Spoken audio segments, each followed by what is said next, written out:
اسلام آباد کی سری نگر ہائی وے پر P S O کے پیٹرول اسٹیشن کے مالک محمد شفیق میر نے سعودی عرب کی معروف آئل کمپنی ایرامکو کے برانڈز فیول کی فروخت کے آپریشن کی اجازت دینے کو اسلام آباد ہائی کورٹ میں چیلنج کر دیا۔ نقطہ اعتراض یہ اٹھایا گیا ہے کہ ایرامکو کے پاس پاکستان میں آپریٹ کرنے کا لائسنس نہیں ہے۔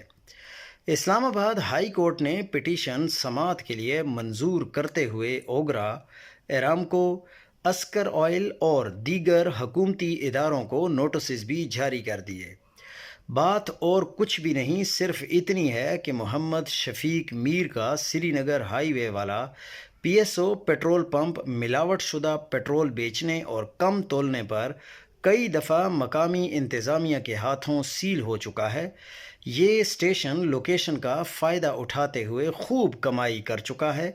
جہاں سے گاڑیوں والے مجبوراً پیٹرول ڈلواتے تھے، اب پڑوس میں ایرامکو کا پیٹرول اسٹیشن بن گیا ہے، جہاں پیٹرول بھروانے والی گاڑیوں کا رش دیدنی ہے، جبکہ میر صاحب کے پیٹرول پمپ پر اب الو بولتا ہے۔ اگر میر صاحب ایمانداری کے ساتھ کاروبار کرتے تو انہیں ایسی پٹیشن ڈالنے کی ضرورت ہی پیش نہ آتی۔